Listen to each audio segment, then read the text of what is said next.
ปลาใหญ่ผมไปใช้รางวัลบริเวณโรงเรียนคนก็หลายแล้วถึงในปลาน้องเบนมาลงไผ่ใกล้กับน้ำมันเจ้านี่ข้าพาชม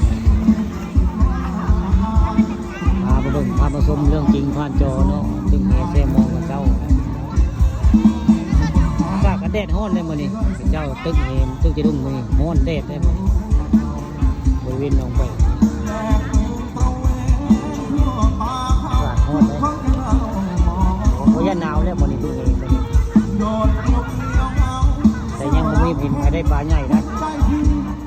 ยังไม่ได้ประกาศว่าคนแรกจะได้ปลาใหญ่มีรางวัลเลยยังบ่เห็น ขอให้มีความสุขมากๆครับในค่ำคืนนี้ครับ แต่ว่าคนมันหลายเลยมึง หาที่ไหนยากนะครับ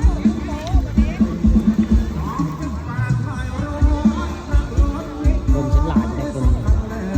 กระปัง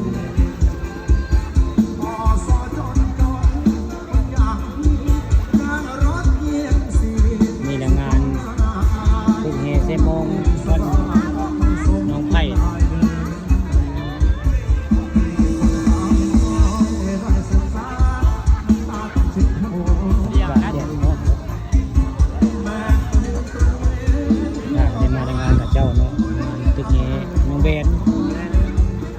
ทุกที่การมันก็ประกาศ